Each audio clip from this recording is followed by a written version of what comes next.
నేను చెప్తున్నది అదే. చాలామంది ప్రజల్లో సాధారణంగా మనం సోషల్ మీడియా తీసుకున్నా ఎక్కడ తీసుకున్నా కూడా ఈ రకమైనటువంటి వాదన అయినప్పుడు నేను దాన్ని తప్పు పట్టట్లేదు. కానీ ఆ నిర్ణయాలు మనవి కాదంటున్నాను. ఇప్పుడు మనకు చాలా ఉత్సాహంగా ఉంటుంది, ఒక దెబ్బ కొడితే మళ్ళీ ఒక దెబ్బ కొట్టాలని. కానీ దెబ్బ తినేది ఎవరు? మనం కాదు కదా. మనం ఇక్కడ కూర్చొని డ్రాయింగ్ రూమ్లో కూర్చొని స్టూడియోలో కూర్చొని ఎన్ని చేయొచ్చు ప్రకటన, అది తప్పంటున్నాను. నేను చెప్పేది ఎవరు చేసే పని వాళ్ళు చేయాలండి. సైన్యం చేసే పని సైన్యం చేయాలి, రాజ్యం చేసేవాడు రాజ్యం చేయాలి. అలానిగా అలా పెట్టుకోకుండా ఒకరి దాంట్లో సైన్యం ఏ నిర్ణయం తీసుకోవాలో మనం డిక్టేట్ చేయకూడదు. అది నేను చెబుతున్నది ఆ ఒక పాయింట్. అంతేగాని నేను ప్రతీకారం తీర్చుకోవద్దు, సర్జికల్ స్ట్రైక్ ఇక్కడి నుంచి పెడితే అక్కడ దెబ్బ కొట్టాలి, ఇదేం 3 గంటల సినిమా కాదు కదా.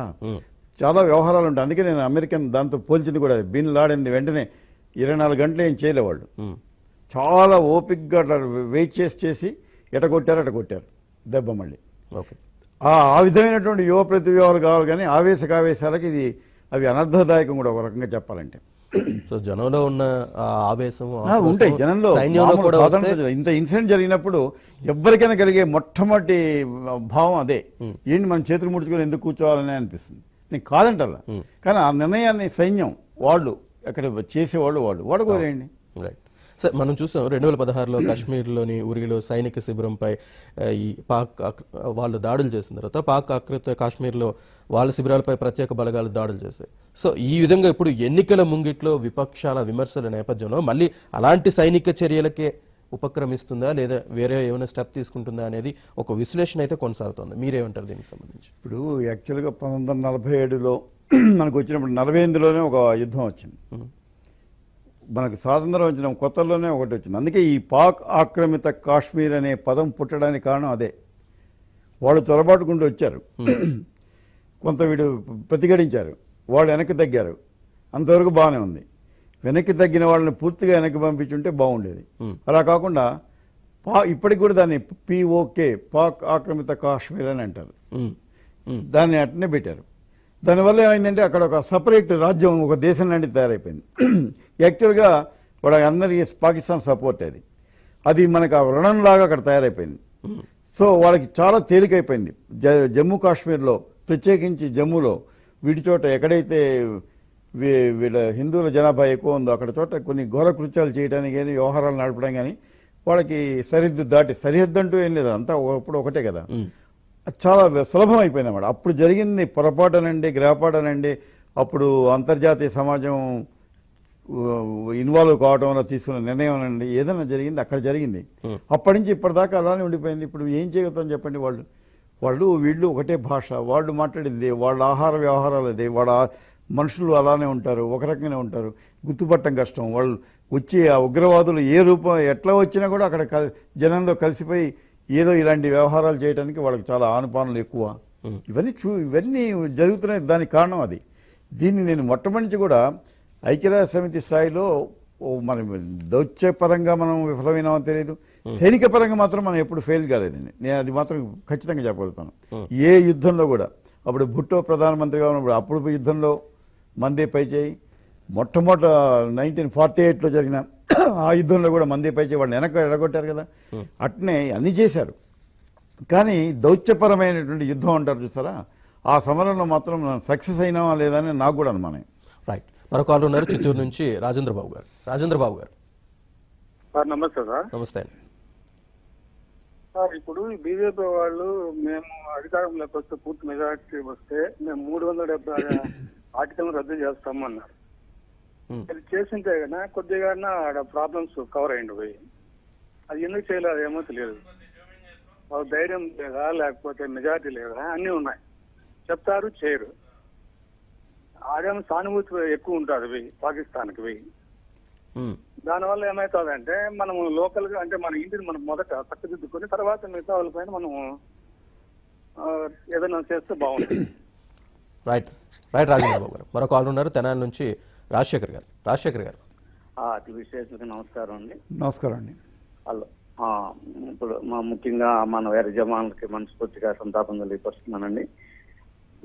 మనం ఇప్పుడు మన కాశ్మీర్ అనేది దానికి ప్రత్యేకమైన ఇది ఉందండి మన భారతదేశంలో.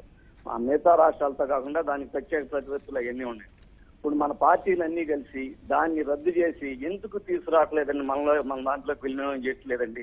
వీళ్ళు గెలిచిన వాళ్ళు మిగతా పార్టీలు అందరూ కలిసి దాన్ని మన భారతదేశంలో అసలు వాళ్ళకి ప్రత్యేక ప్రతిపత్తి కూడా లేకుండా దాన్ని చేస్తే అది చాలా ముఖ్యంగా అది ఇప్పుడు ఏదైనా ఎదుర్కొంటే అప్పుడు ఎదుర్కోవచ్చు కదండి. ఇది అది ఉంటమాల్సింగానేగా ఇప్పుడు వాళ్ళు ప్రతిదానికి ఇది చేస్తుంది. దాన్ని అసలు మన పార్టీలు ఎందుకు ఇది చేయలేకపోతున్నారు, దాన్ని ఎందుకు అట్లా మన పార్టీలు అట్లా అట్టిపెడుతున్నాయి దాన్ని.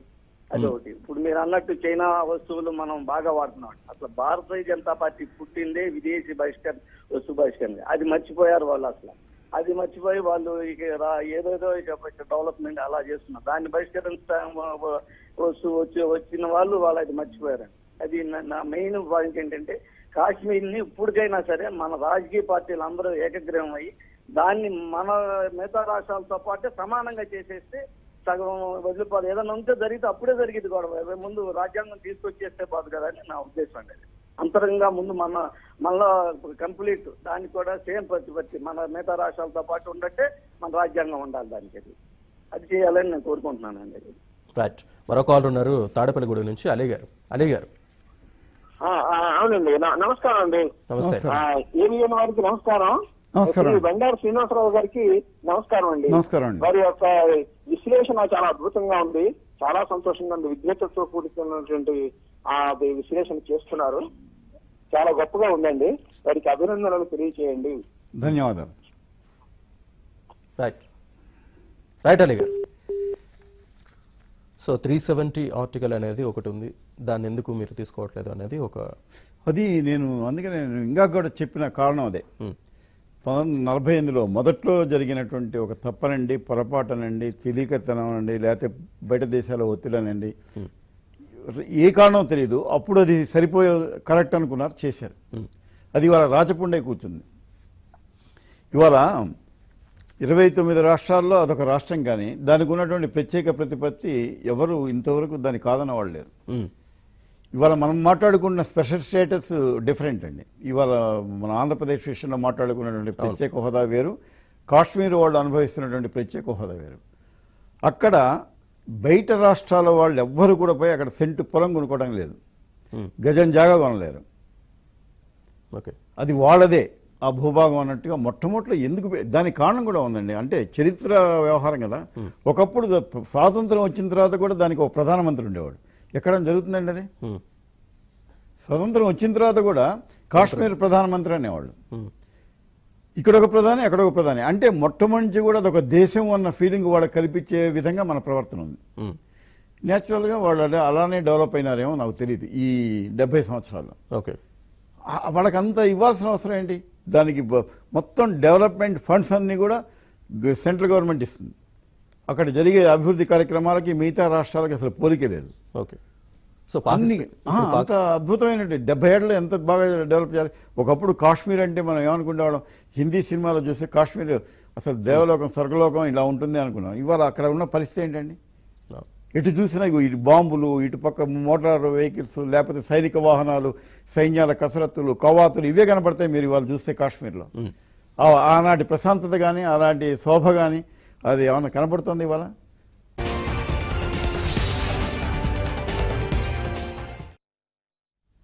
సో పాకిస్తాన్కి ఇచ్చిన అత్యంత ప్రాధాన్యత దేశం హోదా ఉపసంహరించుకునే దిశగా అడుగులు వేయాలనుకుంటున్నారు ఎవరు?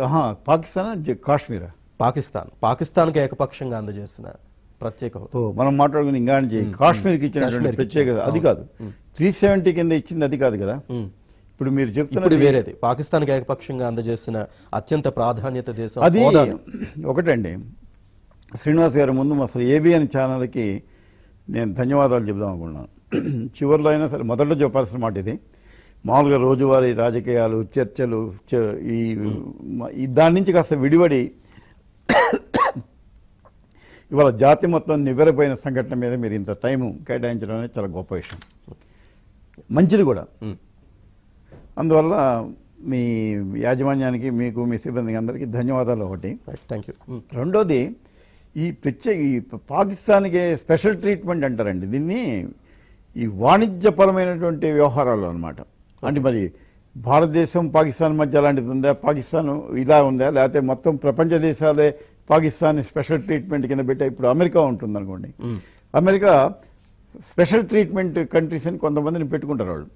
అంటే అందరూ సమానమే, వాళ్ళలో ఇంకొంతమంది మరింత సమానం అన్నట్టుగా, all are equal but some are more equal type of. అటువంటిప్పుడు ఏంటంటే వాళ్ళకి ఇచ్చే రాయితీలు, కస్టమ్స్ డ్యూటీలు, పన్నులు, ఇవన్నీ చాలా మినహాయింపులు ఉంటాయి. అందువల్ల ఏంటంటే సహాయం చాలా ఉదారంగా ఉంటుంది వాళ్ళకి. అసలు పాకిస్తాన్కి ఇవాళ వివిధ దేశాల నుంచి అనేక రూపాల్లో అనేక దేశాలు అందిస్తున్నటువంటి సహాయం కూడా ఉంది. మరి భారతదేశం కూడా ఇలాంటి అగ్రిమెంట్ ఏదైనా ఉండి వాళ్ళు సహాయం చేస్తున్నారని దాన్ని ఉపసంహరించుకోవాలని ఏమైనా ఇవాళ ప్రతిపాదన పెడతారని తెలియదు. నేను మాట్లాడుతున్నది ఏంటంటే ఇది ఓకే, ఇది ఒక పక్కన జరగనివ్వండి. అసలు ఆ కాశ్మీర్ ఇంకాక ఒక కాలరే చెప్పాడు కదా, ఆ కాశ్మీర్కి ఆ ప్రత్యేక ప్రతిపత్తి ఎందుకండి? అన్ని 29 రాష్ట్రాల్లో ఒక రాష్ట్రం కింద మిగతా రాష్ట్రాలతో పాటు దానికి కావాలంటే ప్రత్యేక హోదా, పరిశ్రమలు డెవలప్ చేయడానికి కానీ, టూరిజం ఇప్పుడు ఆంధ్రప్రదేశ్కి అయితే డిమాండ్ చేస్తున్నాం అది చేయండి. అలా కాకుండా అదొక వేరే దేశం అనే ఒక ఫీలింగ్ కలిగేలా ఉంది. అది మార్చాలి. ప్రధానమంత్రి అనే హోదా క్రమంగా తీసేసి అక్కడ కూడా ముఖ్యమంత్రి అని మార్చారు. అది అలానే ఆ మార్పులు ఇంకా అన్ని రంగాల్లో వచ్చుంటే బాగుండేది. ఇవాళ వాళ్ళకి ఎలా ఉందంటే అక్కడ ఉన్న జనం అంతా మనం వేరే ప్రత్యేక వాళ్ళం, భారతీయులం కాదు అనే పద్ధతిలో మాట్లాడే పరిస్థితి ఉంది అక్కడ. అది ఆ భావం నుంచి జనజీవన స్రవంతిలో తీసుకురావాలి ముందు. అందువల్లే మాకు అక్కడ ఏమైందంటే విభీషణతో వచ్చే సమస్య అంతా కూడా మన దగ్గర ఉన్న వాళ్ళతోటి వస్తుంది. రాజకీయాల్లో కావచ్చు, దేశ రాజకీయాల్లో కావచ్చు, రక్షణ వ్యవహారాలు కావచ్చు, అది రామాయణం కావచ్చు, చివరికి వచ్చేది విభీషణతోటి సమస్య. ఇప్పుడు వాళ్ళకి అక్కడ విభీషణలు ఎక్కువైపోయినారు జమ్మూ కాశ్మీర్లో. పాకిస్తాన్ పట్ల మమకారం పెంచుకున్న వాళ్ళ సంఖ్య తక్కువే కావచ్చు కాక, ఏదంటే అసలు militant minority is more powerful than the silent majority అంటారు. అలా ఈ తక్కువ సంఖ్య అయినా కూడా పాకిస్తాన్కి కాస్త అనుకూలంగా ఉండేసరికి అక్కడ ఇలాంటి వ్యవహారాలు చేయడానికి, ఉగ్రవాద దాడులు జరపడానికి, భయోత్పాతాలు సృష్టించడానికి ఒక రకమైన అవకాశం వీలు చాలా చిక్కింది వాళ్ళకి. ఇలాంటి వాళ్ళ మీద కన్నేయాలి. అది చెప్పేది ఏంటంటే ముందు కాశ్మీర్ని కూడా ఒక అంతర్భాగంగా, భారతదేశంలో ఒక అంతర్భాగంగా ఊరికే ప్రకటించడం, పోయి ఐక్యరాజ్య సమితిలో వాదించడం కాదు. ముందు ఆ భావన తీసుకురావాలి, అక్కడి ప్రజలను తీసుకురావాలి ముఖ్యంగా. మరో కాల్ ఉన్నారు హైదరాబాద్ నుంచి, మల్లికార్జునరావు గారు. మల్లికార్జునరావు గారు మాట్లాడండి. సరే, అసలు ఇది ఎలక్షన్ టైంలో వాళ్ళు అటాక్ చేయడానికి కారణం ఏంటి? దీని వెనక బీజేపీ అయితే మోదీ చాలా క్రూరంగా ఉంటాడు. ఎందుకంటే అతనికి ప్రేమలు, ఫ్యామిలీలు ఇలాంటివి ఉండవు. దీని వెనక ఎలక్షన్ టైంలో ఇది జరగడానికి నేను కారణం ఏంటంటే కొంత ప్లాన్ ఉందనుకుంటున్నాను. ఎందుకంటే ఎలక్షన్ టైంలో ఇలాంటి జరిగిందంటే మనం సర్జికల్ స్ట్రైక్ చేస్తాము, చేసిన తర్వాత మొత్తం వేవ్ అంతా బీజేపీ వైపు వెళ్తుంది. అలాంటి ప్లాన్ ఏమైనా ఉందేమో అనిపిస్తుంది. ఇంకోటి ఏంటంటే ఈ పిఓకి అనే వర్డ్ యూజ్ చేయకూడదండి. కాశ్మీర్ అనేది భారతదేశంలో ఒక రాష్ట్రం అంతే. ఈ పిఓకి కాశ్మీర్ వర్డ్ యూజ్ చేయకూడదు. వాళ్ళకి సపరేట్ ఎలాంటి అధికారాలు కూడా ఉండకూడదు. అవి ఉన్నంత కాలం ఇలాగే ఉంటుంది సార్, ఇది బర్నింగ్ లోనే ఉంటుంది. ఇప్పుడు శ్రీనివాసరావు గారు చెప్పింది చాలా కరెక్ట్. పిఓకి అనే వర్డ్ యూజ్ చేయకూడదు. Right, thank you very much Mallikarjunarao గారు. రైట్, ఇప్పుడు అంటే ఇలాంటి సర్జికల్ దాడులు చేసి సరిపెడతారా, లేకపోతే ఈ జైషే ఏ మహమ్మద్ ఉగ్రవాద నాయకుడు మసూద్ అజీద్ను తిరిగి భారత్కు అప్పగించాలనే ఒక డిమాండ్ ఏమైనా చర్యలు తీసుకోవాలని ఏమైనా డిమాండ్, ఒక ప్రతిపాదన ముందుకు తీసుకొస్తారా? ఏమండి, అప్పగిస్తారు అనుకుందాం. అంతకుముందు ఈ బాంబే అల్లర్లలో దొరికిన వాళ్ళని, దాడుల్లో దొరికిన వాళ్ళని పట్టుకొచ్చి ఎన్నాళ్ళు విచారణ చేశారండి. అప్పగించడం వల్ల అవుతుందండి. అంటే మన దగ్గర ఉన్న చట్టాలు అప్పగించడం వల్ల భారతదేశం ఖర్చుతోటి అతను ఒక 2 ఏళ్ళు 3 ఏళ్ళు జైల్లో సకల సౌకర్యాలు కల్పించి అతన్ని మంచిగా ఒక అత్తగారింటికి వచ్చిన అల్లుడిలాగా చూసుకొని చివరికి అతని తరఫున మనమే న్యాయవాదులను పెట్టి ఇంత ఏదో ప్రపంచ దేశాల్లో మనం ఏదైనా పద్ధతిలాగా కనపడటం కోసం బోర్డంతా చేశారు. మీకు తెలియదే ఉంది. లాస్ట్ టైం అతను ఉరిదీయడానికి ముందు ఎంత చర్చ జరిగిందండి జాతీయ వ్యాప్తంగా. మళ్ళీ మన దగ్గర ఉన్నటువంటి హ్యూమన్ రైట్స్ వాళ్ళందరూ ఒక పెట్టి చేసి మామూలు వ్యవహారాలు కాదు. ఇప్పుడు యుద్ధంలో చంపాల్సిన వాడిని యుద్ధంలో చంపాలి. యుద్ధంలో చంపేటప్పుడు ఇక నీతే ఉండదు. అక్కడేమి చట్టము, న్యాయము, ధర్మం ఏమి ఉండదు. చంపడమే. తుపాకీ చేతిలో ఉందో అవతలని కాలు చంపేయడం. ఒకసారి తీసుకొచ్చి మీరు న్యాయస్థానాల్లో విచారణ మొదలుపెట్టిన తర్వాత మళ్ళీ చట్టము, ధర్మం, న్యాయం అన్నీ మళ్ళీ మారిపోతాయి. ఇక అతను చెప్పాల్సింది చెప్పుకుంటారు, వాయిదాల మీద వాయిదాలు పడుతుంటాయి. ఆ కేసు ఎప్పుడు తెలుస్తుందో తెలీదు. అతన్ని బంధించి ఏదో వీరపాండి కట్టబొమ్మలాగా గొలుసులతో కట్టి తీసుకొచ్చినంత మాత్రాన ఆ మసూదుని ఏం చేయగలుగుతారు చెప్పండి వీళ్ళు? ఇప్పుడు లండన్లో కూర్చున్న పెద్ద మనిషిని ఇంతవరకు మనం తేలేకపోయినాం. ఇవన్నీ ఏంటంటే రాజకీయం. మరి ఏది తిప్పినా మనకు అటు ఇటు తిరిగినా కూడా రాజకీయం వస్తుంది. రైట్. ఆయన ఇంకొక పాయింట్ రేజ్ చేశారు, ఎన్నికల ముందు ఇది జరగడాన్ని ఏ విధంగా అర్థం చేసుకోవాలి, బీజేపీ పార్టీ ఎటువంటి చర్యలకైనా అది సిద్ధమయ్యే వ్యవహారంలో. న్యాచురల్ గా ఎలక్షన్ల ముందు ప్రభుత్వాలు తీసుకుంటే ఏ నిర్ణయమైనా ఈ స్క్రూటినీకి వస్తాయండి. ఇప్పుడు చటుకున కాలం అనేసాడు కదా మోడీ గారు, ఏదో ఆలోచించి ఏదన్నా సైన్యాన్ని పంపించి సర్జికల్ స్ట్రైక్ చేసి దానివల్ల వచ్చే రాజకీయ లబ్ధిని ఎన్నికల్లో పొందాలని ఖచ్చితంగా వస్తాయి ఈ అనుమానాలు. నేను చెప్పేది ఎన్నికల ముందు మీరు ఏ రకమైన నిర్ణయాలు ఏ ప్రభుత్వాలు తీసుకున్నా కూడా అనుమాన దృష్టి దాని మీదే ఉంటుంది. నిజంగా నిజాయితీగా తీసుకున్నా కూడా తీసుకున్న సందర్భాన్ని బట్టి సమయాన్ని బట్టి నిర్ణయాలు జరుగుతాయి. రైట్. మరో కాల్ ఉన్నారు నెల్లూరు నుంచి వెంకటేశ్వర్లు గారు. వెంకటేశ్వర్లు గారు, హలో వెంకటేశ్వర్లు గారు. సార్ మాట్లాడండి సార్. ఇప్పుడు ఒక విషయం జరిగిపోయిన తర్వాత హంగామా చేయడం తప్ప ఏం లేదండి. వాస్తవంగా పుల్మారా జిల్లాలో అవంతిపురం ఏరియా ఎంత భయంకరమైందో ప్రభుత్వానికి తెలుసు, ఆర్మీకి అందరికీ తెలుసు. అక్కడ ఉన్న ప్రాంతంలో 70 ట్రక్కుల్లో 2500 మంది వ్యక్తులు బయలుదేరిపోతున్నప్పుడు ఎంత జాగ్రత్తలు తీసుకోవాలి అనేది లేకుండా అక్కడ నిలవని వాళ్ళని వదిలేసి ఏదో జరిగిపోయిందని చెప్పి ఇప్పుడు హంగామా చేస్తున్నారండి. మామూలుగానే అవంతిపురం అనే ఏరియాలో ఇండియాకి సంబంధించిన ఏ వెహికల్ పోయినా అక్కడ ఉన్న విడల్లో నుంచి పిల్లకాయలు కూడా బండ్లేస్తూ ఉంటారు, బండ్లతో కొడుతూ ఉంటారు. అంత వాళ్ళకి కసి అనమాట. ఇండియన్ వెహికల్స్ అన్నా ఇండియన్స్ అన్నా కూడా ఆ ఏరియా మరి అవంతిపురం ఏరియాలో అట్లాంటి ఇన్ని వెహికల్స్ పోతుంటే అక్కడ అందులో నిన్న వచ్చిన వెహికల్ వచ్చి సైడ్ రోడ్ లో నుంచి వచ్చి గుద్దింది. అక్కడ సెక్యూరిటీ పెట్టండి, ఇన్ని వెహికల్స్ పోతుంటే రోడ్డు నాకు. మరి ఇట్లా ఏదో జరిగిపోయిన తర్వాత ఇప్పుడు సర్జికల్ స్ట్రైక్ చేస్తాము, అది చేస్తాం, ఇది చేస్తాం అంటే మళ్ళీ సైన్యాన్ని బాగొట్టుకోవడం తప్ప ఏమన్నా ఉందండి ఇది చేసే పని? మరి మన ప్రధానమంత్రి గారు చెప్తున్నారు ఈ మధ్య మేము 70 శాటిలైట్లు పంపించాము పైకి అని చెప్పింది. ఏ ఒక్క శాటిలైట్ లో కూడా 350 కిలోలు పేలుడు పదార్థాలు పెట్టి వెహికల్స్ తిరుగుతా ఉంటే అవి ఎక్కడ ఉన్నాయి అని చెప్పి కనుక్కునే ఒక శాటిలైట్ పంపించకూడదండి దేశానికి. మనకున్న అతి పెద్ద సమస్య ఈ పేలుడు సమస్య. Right right. మరో కాల్ ఉన్నారు అనురాధ్ గారు అమెరికా నుంచి. అనురాధ్ గారు, హలో అనురాధ్ గారు. మాట్లాడండి. నమస్కారం. హలో వినిపిస్తుంది, మాట్లాడండి అనురాధ్ గారు. నమస్తే అండి. నమస్తే అండి. ఈ ఇన్సిడెంట్ హైవే మీద మెయిన్ రోడ్ లో జరిగింది కదా, ఇంటెలిజెన్స్ డిపార్ట్మెంట్ ఏం చేస్తుందండి అసలు? అదే మారుమూల ప్రాంతాల్లో ఏం జరగలేదు కదా. 40 మంది ప్రాణాలని చూస్తేనే బాధేస్తుంది. హలో చెప్పండి. ఈ ఆర్టికల్ 370 అనేది కూడా అది చర్చ పెట్టి దాని గురించి సీరియస్ గా నిర్ణయం తీసుకోవాల్సిన పరిస్థితి కూడా కనిపిస్తుందండి. రైట్ రైట్ అనురాధ్ గారు. రైట్. మొత్తంగా చూస్తున్నాం 2500 మంది జవాన్లు ఒకేసారి ఒక కాన్వాయ్ వేసుకుని వెళ్ళడం అనేది, అది అంతమంది వెళ్తున్నప్పుడు ఎటువంటి భద్రత తీసుకోవాల్సిన అవసరం ఉంది, అందులోనూ అటువంటి ప్రదేశంలో.